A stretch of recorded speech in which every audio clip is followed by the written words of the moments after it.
श्री गुरु भक्ति योग।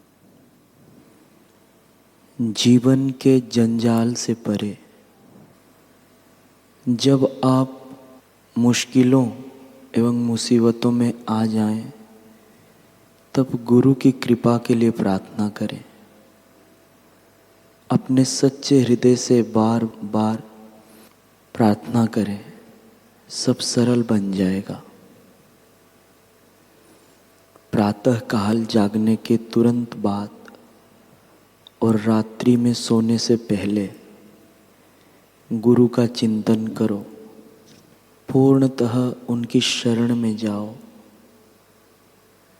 दिन के दौरान अगर गुरु की सेवा के बारे में, आज्ञा पालन में निष्ठा का अभाव या ऐसी कोई भूल हुई हो तो रात्रि में सोने से पहले उसका विचार करो। अपनी आवश्यकताएं कम करो, पैसे बचाओ और गुरु के चरण कमलों में अर्पण करो। इसमें आपकी गुरु भक्ति की कसौटी है। ब्रह्मनिष्ठ गुरु के चरण कमलों के सानिध्य में जाने के लिए कला, विज्ञान या विद्वता कुछ भी आवश्यक नहीं है। आवश्यकता है केवल उनके प्रति प्रेम और भक्ति से पूर्ण हृदय की, जो फल की अपेक्षा से रहित हो,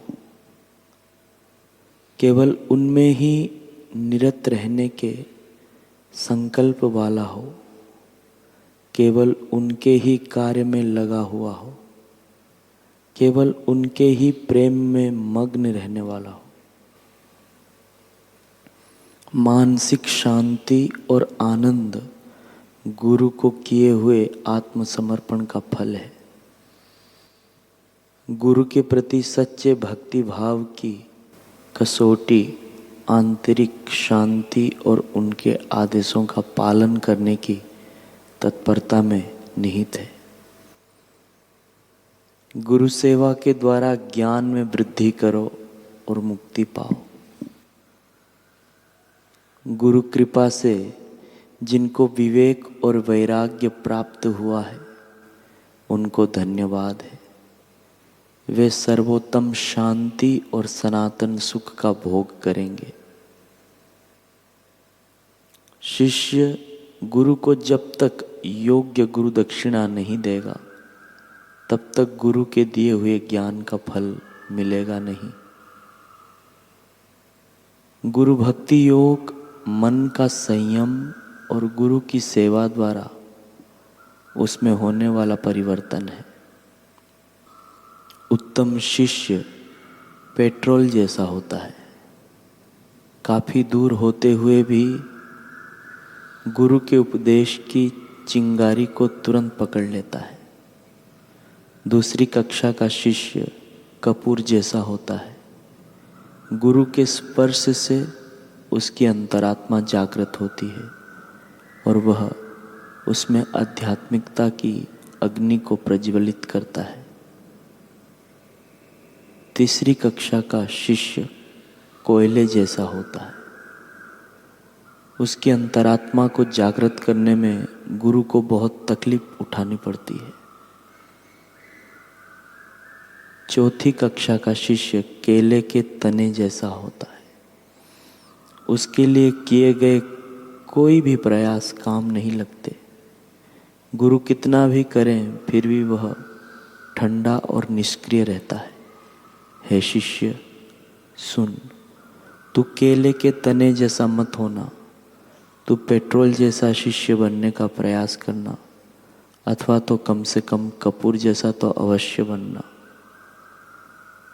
आप जब अपने गुरु के पवित्र चरणों की शरण में जाओ, तब उनसे दुनियावी आवश्यकताएं या और कोई चीजें नहीं मांगना, किंतु उनकी कृपा ही मांगना, जिसके कारण आप में उनके प्रति सच्चा भक्ति भाव और स्थायी श्रद्धा जगे।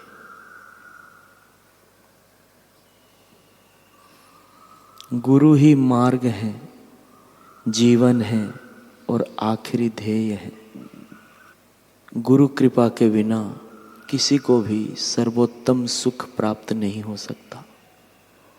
गुरु ही मोक्ष का द्वार है, गुरु ही मूर्तिमंत कृपा है। जीने के लिए मरो, अपने गुरु के चरण कमलों में मरो। अहम भाव का त्याग करके मरो, जिससे पुनः सच्चा दिव्य जीवन जी सको। जिस जीवन में गुरु कृपा के प्राणों की धड़कन नहीं है, जो जीवन गुरु कृपा से दिव्य स्वरूप को प्राप्त नहीं हुआ है, वह सच्चा जीवन नहीं है। गुरु और शिष्य के बीच जो वास्तविक संबंध है, उसका वर्णन नहीं हो सकता, वह लिखा नहीं जा सकता, वह समझाया नहीं जा सकता। सत्य के सच्चे खोजी को करुणा स्वरूप ब्रह्मनिष्ठ गुरु के पास श्रद्धा और भक्ति भाव से जाना चाहिए। उनके साथ चिरकाल तक रहकर सेवा करनी चाहिए। गुरु भक्ति योग एक स्वतंत्र योग है। शिष्य की कसौटी करने के लिए गुरु जब विघ्न डालें तब धैर्य रखना चाहिए। गुरु सेवा के कार्य में आत्मभोग देना, यह गुरु के पवित्र चरणों के प्रति भक्ति भाव विकसित करने का उत्तम साधन है। प्रार्थना, जप, कीर्तन, समाधि, गुरु सेवा, ऊंचे भव्य विचार और समझ से मन की शांति उत्पन्न होती है।